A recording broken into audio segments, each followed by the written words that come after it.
La niebla parece haber sido causa determinante en el accidente del Tupolev 154 polaco. Apenas a 1,5 kilómetros del aeropuerto de Smolensk, el aparato ha chocado contra unos árboles, ha caído al suelo y se ha incendiado, tal como ha informado el portavoz del Ministerio Polaco de Asuntos Exteriores. Poco antes, los controladores aéreos habían sugerido al piloto que se desviase a Moscú o a Minsk por la espesa niebla que cubría la zona, pero la propuesta fue rechazada ya que la delegación polaca debía asistir a una ceremonia en la cercana Katyn.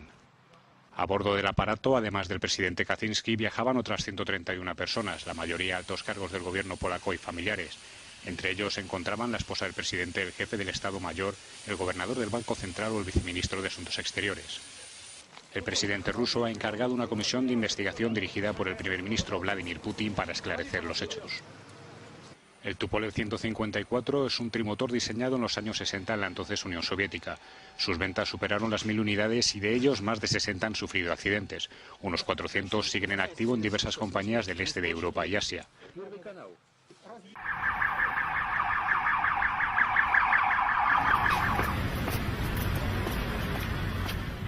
So this is Wawel Castle behind me in Krakow. This afternoon, 1.5 million people are expected to come to Krakow to attend the funeral of President Lech Kaczynski, who was killed in an air crash in a plane in Smolensk, Russia, last Saturday. President Obama has cancelled the trip allegedly because of a cloud of volcanic ash. You can see above Krakow the skies are completely clear. Prince Charles, Angela Merkel, the Chancellor of Germany, Nicolas Sarkozy and Berlusconi of Italy have also cancelled their appearance at this funeral today at very short notice. It's quite remarkable because Berlin is only about 400 kilometers away, so theoretically Chancellor Angela Merkel could have just driven here in a couple of hours. So there are growing questions about the nature of the plane crash which killed not just President Lech Kaczynski but 100 members of the Polish military and civilian elite. Many people are questioning whether it was really an accident here in Poland. They believe they will never get to the bottom of the investigation completely because the forensic evidence has been gathered by the Russian investigators and most of it has gone to Moscow together with the bodies of the people who are alleged to have died in this accident.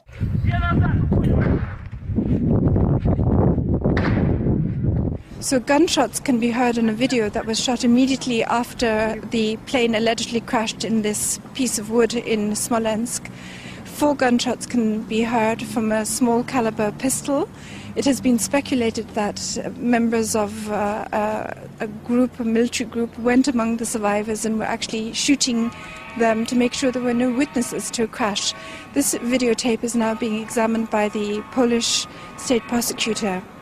Another issue that has raised a lot of questions is the fact that the black boxes have been recovered and they show that the Tupolev plane was functioning perfectly. There was no technical problem with the plane, which had undergone overhaul in December 2009.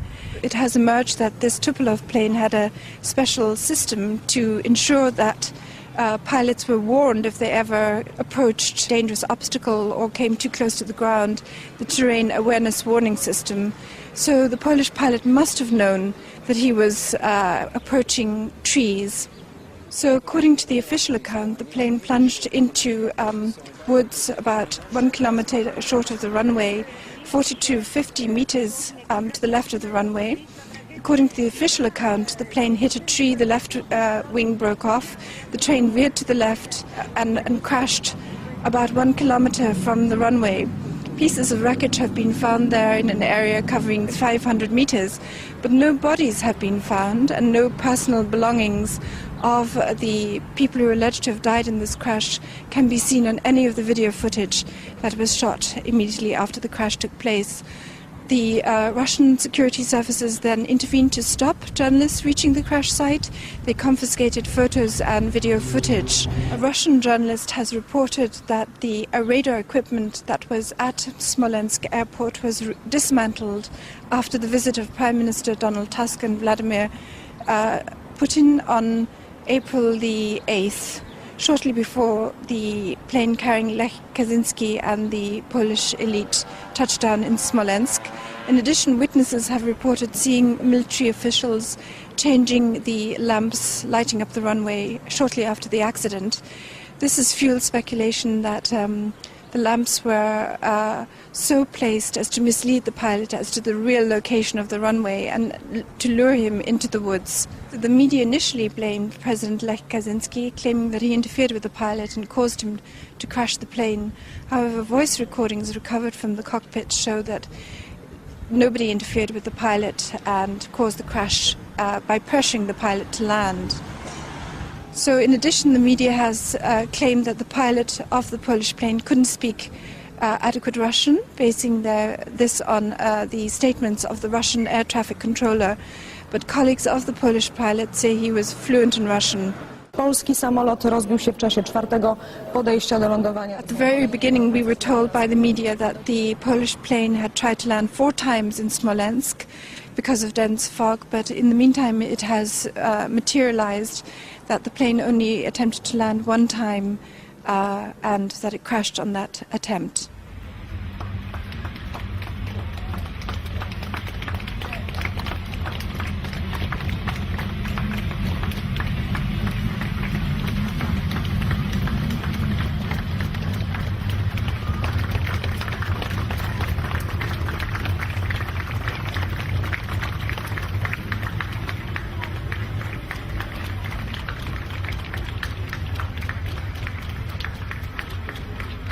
Okay, so when we take all these facts together, a likely scenario is that the pilot approaching Smolensk airport was given false information about the real location of the runway and lured into landing in the woods close by. An explosion could have torn away the left wing of the plane as the pilot was descending to land. When the plane crashed in that part of the woods, a small group of individuals could have gone through, killing the crew on board.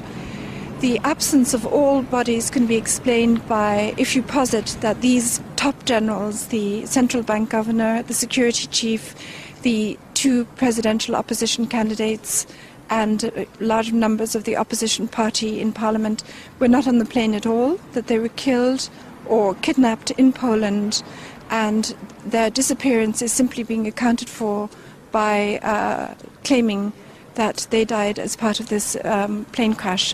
These are the questions that many Polish people are now discussing on internet forums, on blogs, and also here on the street in Poland.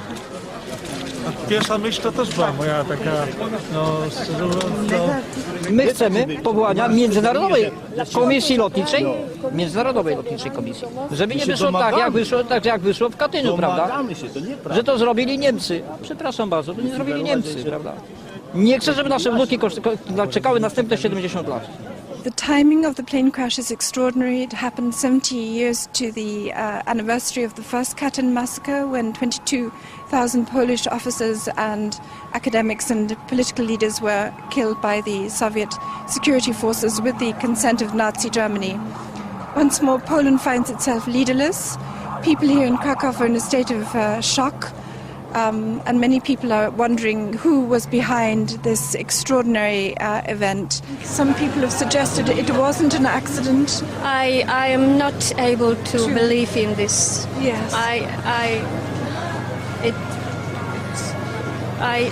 can't believe in this. Yes. I had a lot of crazy ideas too, and everyone else was saying different things. Because there was no official response, and there still isn't really any official evidence on what went on. So there were a lot of different things I was hearing. Bear in mind that Poland is the only country in Europe to have refused the swine flu vaccine due to the courageous action of the Polish health minister Ewa Kopacz. And Poland was the only country which had a central bank governor that postponed or was unwilling to allow the zloty currency to strengthen in respect to the euro exchange rate. A weaker zloty benefited the economy by boosting exports, employment and tax revenues to the country. The National Bank governor had indicated that he wasn't prepared to take loans from the IMF. Poland is the only country that is not in recession in Europe. It actually is growing at 2.7% this year, I think, and 1.7% last year. Its debt is relatively low compared to other countries, and after the death of this central bank governor in the crash, you can expect to see Poland absorbed into the Eurozone and increasing the size of its public debt very soon.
Нихуя себе!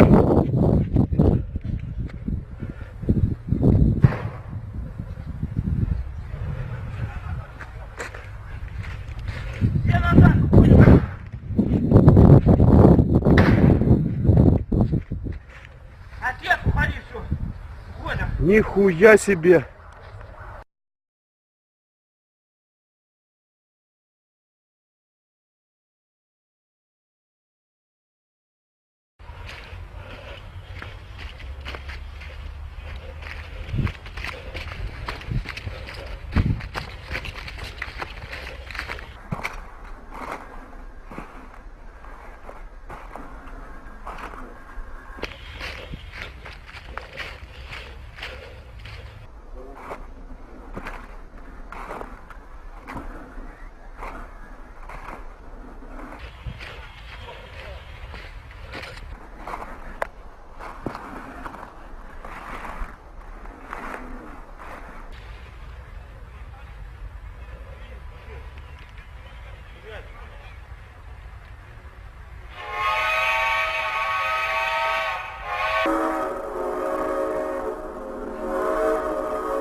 Нихуя себе!